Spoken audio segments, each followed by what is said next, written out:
Doctor Babasaheb Ambedkar यांना मानवंदना अर्पित करतो. माता रमाईंच्या चरणी नतमस्तक होतो. आणि आज या ऐतिहासिक दिनी माता रमाबाई आंबेडकर नगर आणि कामराज नगरच्या पुनर्वसन प्रकल्पाच्या शुभारंभाच्या या अतिशय महत्त्वाच्या क्षणी मंचावर उपस्थित असलेले महाराष्ट्र सरकारचे लोकप्रिय उपमुख्यमंत्री माननीय एकनाथराव शिंदेजी, आमचे दुसरे लोकप्रिय उपमुख्यमंत्री माननीय अजितदादा पवारजी, श्री मंगल प्रभात लोढाजी, आशिष शेलारजी, पंकज भोयरजी, परागभाई शहा, मिहिरजी कोटेचा, रामभाई कदम, श्री संजय मुखर्जी, श्री महेंद्र कल्याणकर, श्री अश्विन मुदगल, श्री परमेश्वर कदम, श्री मनोज कोटर, या ठिकाणी उपस्थित सर्व सन्मान्य पदाधिकारी, अधिकारी आणि उपस्थित माझ्या सर्व माता भगिनी आणि बंधूंनो, आजचा दिवस हा खरोखर ऐतिहासिक आहे. 45 वर्षापासून अतिशय विदारक अशा परिस्थितीमध्ये राहणाऱ्या आमच्या रमाबाई आंबेडकर नगर आणि कामराज नगरच्या बंधू भगिनींना एक स्वप्न जे आमच्या सरकारने त्या ठिकाणी तुमच्याकरता बघितलं होतं ते आता केवळ स्वप्न राहणार नाही आहे, तर ते स्वप्न वास्तविकतेमध्ये बदलण्याचा दिवस हा आज उजाडलेला आहे. आणि या कामाचं प्रत्यक्ष भूमिपूजन या ठिकाणी आपण केलं आहे. अनेक वर्षापासून या संदर्भात प्रयत्न चालले होते, अनेक अडथळे होते आणि ती अडथळे काही पार होतच नव्हते. मला आठवतं अनेक वर्ष आमचे प्रकाशभाई मेहता इथले आमदार होते, ते ज्यावेळेस माझ्यासोबत मंत्री होते त्यावेळेस त्यांनी देखील एक योजना तयार केली होती आणि त्या योजनेच्या माध्यमातून इथे पुनर्विकास कसा करायचा हा प्रयत्न होता. परंतु सातत्याने वेगवेगळे विकासक त्याच्यामध्ये अडथळे निर्माण करायचे आणि हे काम काही होत नव्हतं. मात्र शिंदेसाहेब मुख्यमंत्री होते, मी त्यांच्यासोबत गृहनिर्माण मंत्री होतो आणि त्यावेळी आम्ही हा निर्णय केला की अशा प्रकारच्या ज्या काही आपल्या स्कीम्स आहेत याच्यामध्ये विकासकाच्या भानगडीत न पडता थेट आपल्या शासकीय संस्थांनाच ही कामं दिली पाहिजे. आणि म्हणून पहिल्यांदा प्रयोगात्मक SRAच्या सोबत MMRDAला जोडण्यात आलं. आणि हा पहिला प्रकल्प असा आहे की SRA आणि MMRDAनी मिळून हा प्रकल्प करण्याचा निर्णय घेतला. आणि अतिशय वेगाने, मी खरोखर दोघांचंही अभिनंदन या ठिकाणी करेन की अतिशय वेगाने हे काम या ठिकाणी हातामध्ये घेतलं. आज खरं तर आमचे जे नागरिक आहेत त्या नागरिकांना त्यांनी जागा रिकामी केल्याशिवाय या ठिकाणी बांधकाम करणं शक्य नव्हतं. त्यांनीही सहकार्य केलं आणि राज्य सरकारने पुढे येऊन 2 वर्षाचं आगाऊ भाडं त्या ठिकाणी दिलं आणि लगेच जागा ही रिकामी झाली. आणि आता या जागेवर अतिशय वेगाने बांधकाम आम्ही करणार आहोत. आणि मला MMRDA आणि SRAला सांगायचं आहे, 3ऱ्या वर्षाच्या भाड्याची व्यवस्था आपण करून ठेवली आहे, पण ते देण्याची वेळ आणू नका. 2 वर्षात हे काम या ठिकाणी उभं राहिलं पाहिजे. आमचे जे नागरिक आहेत ते 2 वर्षामध्ये इथे पुन्हा राहायला आले पाहिजे. या वेगानं या ठिकाणी काम झालं पाहिजे अशी आमची अपेक्षा आहे. खरं म्हणजे आमच्या एकनाथराव शिंदेजींचा सातत्याने क्लस्टरचा आग्रह आहे.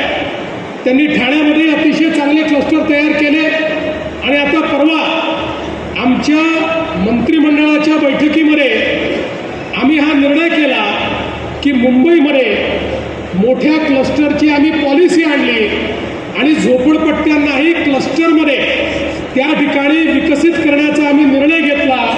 कारण आमच्या समोर एकच विचार होता की आडवी असलेली झोपडपट्टी केवळ उभी केली, म्हणजे आपण काही फार केल्यासारखं होणार नाही, तर झोपडपट्टीमध्ये राहणाऱ्या व्यक्तीला सर्व प्रकारच्या ॲम्युनिटीज देऊन त्याच्या हक्काच्या घरात जेव्हा पाठवू, त्याला खेळाचं मैदान असेल, त्याला जिम असेल, त्याला शाळा असेल, त्याला आरोग्य मंदिर असेल, अशा सगळ्या गोष्टींसहित ज्यावेळी आम्ही त्याला त्याच्या घरी पाठवू, त्यावेळी खऱ्या अर्थानं भारतरत्न डॉक्टर बाबासाहेब आंबेडकरांनी जो समतेचा विचार सांगितला आहे तो विचार आम्ही अंगीकारू.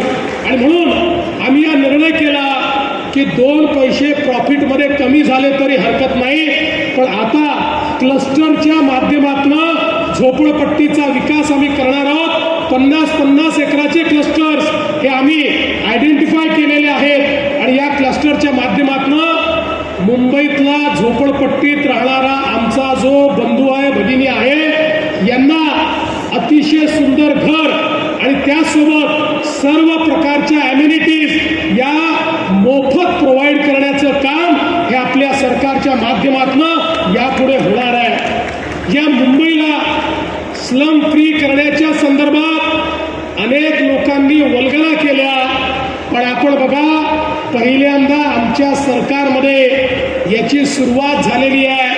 धारावी सारखी देशातली सगळ्यात मोठी झोपडपट्टी आता रिडेव्हलपमेंटला गेलेली आहे आणि 7 वर्षामध्ये धारावीतल्या 10 लाख लोकांना त्यांच्या हक्काच्या घरामध्ये आम्ही त्या ठिकाणी नेणार आहोत आणि सोबत त्या ठिकाणचे जे कारीगर आहेत त्यांना त्याच ठिकाणी चांगली कारिगिरी करण्याकरता कारखाने देखील उपलब्ध करून देणार आहोत. 2 लाख लोकांचा रोजगाराचा प्रश्न हा त्याच ठिकाणी सोडवण्याचं काम हे सरकार करणार आहे. कारण हे सरकार धनदांडग्यांचा विचार करत नाही, बिल्डर धार्जिणा विचार करत नाही. बिल्डरांच्या आम्ही विरोधात नाही, बिल्डरांची देखील आवश्यकता आहे, ते आमचे पार्टनर आहेत, पण आमच्या नजरेसमोर भारतरत्न डॉक्टर बाबासाहेब आंबेडकरांच्या संविधानाने जो शेवटचा माणूस सांगितलेला आहे त्याचाच विचार डोळ्यासमोर असल्यामुळे त्याच्या विचाराने आणि त्याच्या भल्याकरता हे सरकार काम करते आहे आणि म्हणूनच मुंबई बदलण्याचं काम हे या ठिकाणी आम्ही करून दाखवलं आहे. आणि म्हणून आज आमच्या विरोधात जे लोक वल्गना करतात, शिंदे साहेब, त्यांना आपण विचारलं पाहिजे, त्यांनी एक प्रकल्प दाखवावा, एक या अख्ख्या मुंबईमध्ये त्यांच्या काळात त्यांनी केलेला एक प्रकल्प दाखवावा. ते काहीच करू शकले नाहीत, केवळ येतात, भाषणं ठोकतात आणि त्या ठिकाणी निघून जातात. अरे भाषणाने जर पोट भरलं असतं तर या मुंबईमध्ये कोणीच उपाशी राहिला नसता.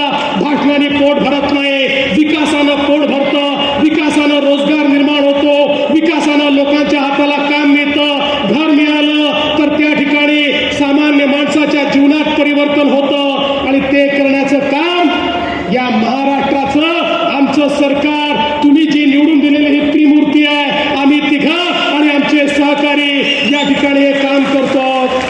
आणि म्हणून आज या निमित्ताने ही जी नवीन सुरुवात झाली आहे, आम्ही इथे थांबणार नाही आहोत. मला कल्पना आहे काही भागामध्ये कोर्ट केस वगैरे चालली आहे, काही काळजी करू नका. शिंदे साहेब, मी आणि अजितदादा त्यातनंही मार्ग काढू आणि संपूर्ण विकास हा लवकरात लवकर या ठिकाणी सुरू करू. कोणालाही विकासापासनं आणि घरापासनं आम्ही वंचित होऊ देणार नाही, हा विश्वास मी व्यक्त करतो. आणि सर्वाधिक आभार हे तुमचे सर्वांचे मानतो की ज्यांनी सरकारवर विश्वास ठेवला आणि या ठिकाणी ही संधी आम्हाला दिली. काळजी करू नका, आता तुमच्या विश्वासाला पात्र अशा प्रकारचं काम आम्ही करून दाखवू. आणि या ठिकाणी या इमारती उभ्या झाल्यानंतर याच्या उद्घाटनाला देखील मी, शिंदे साहेब आणि अजितदादा आणि मंचावरचे सगळे आम्हीच या ठिकाणी येऊ हा विश्वास व्यक्त करतो. पुन्हा एकदा आपल्या सर्वांना अतिशय मनपूर्वक शुभेच्छा देतो आणि माझं बोलणं संपवतो. धन्यवाद. जय हिंद, जय भीम, जय भारत, जय महाराष्ट्र.